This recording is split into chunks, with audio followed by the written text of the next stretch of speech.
When I was down in Alabama, there were 8 people in the mental health hospital. 3 of them were murderers, but they were mentally incapable of standing trial for a variety of reasons. We talk about linguistic deprivation, we talk about mental retardation, all of these things. So they were actually put in mental health hospitals because they could not put them in jail because they couldn't actually stand for the crime that they were being convicted. These people are now out in the community because they closed the mental health wing. What? You can't put them in jail because you can't convict somebody who can't assist in their own defense. So they are probably in very high secure group homes. I hope. I would assume that's probably where they are. But is that any better or any more of a free environment than where they were in a deaf hospital where everybody signed, the whole staff signed, all the doctors signed, everybody, there was communication access. They are now in hearing group homes.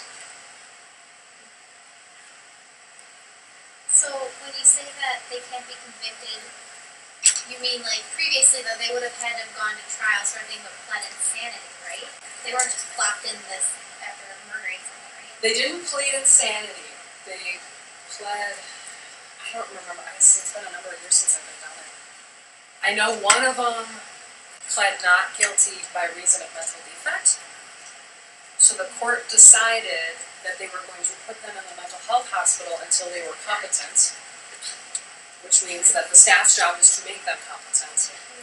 You want to teach a 45-year-old man language? I mean, the guy can barely sign his name because of the isolation, and in the 60s, he's African-American, so let's talk about racism, and, the deaf schools were still segregated at that point, so language was not really a priority for them. So he's in the mental hospital until he gets competent. He'll never be competent.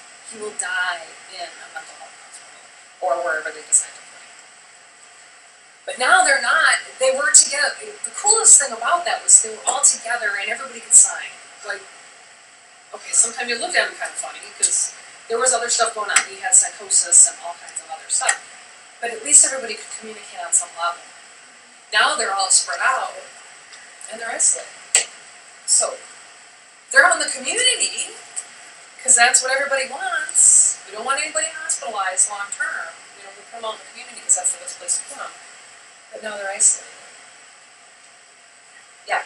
So to go back to the Milwaukee, when you said 2 of the long-term, The wings.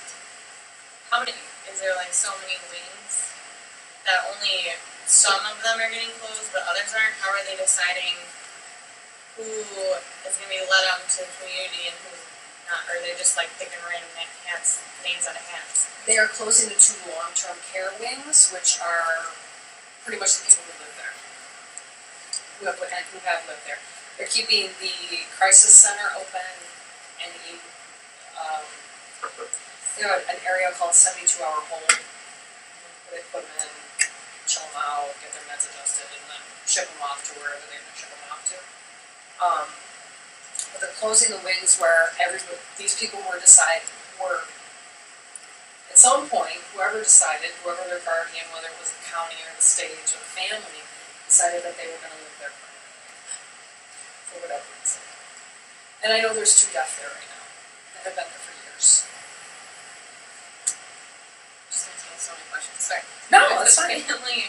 But if a family puts them in there, I feel like it goes against the state for saying we're letting them out just because we're closing it. Like they don't have short-term facilities, or is that what group homes are, in short-term facilities? No, group homes are long-term. That's where they go, yeah.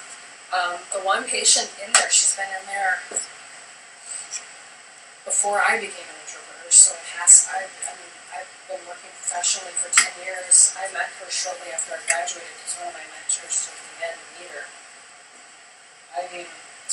And she'd been there years before that. Her file, I'm not kidding you, it's like the size of a large encyclopedia. And she has or is it like a You know, there?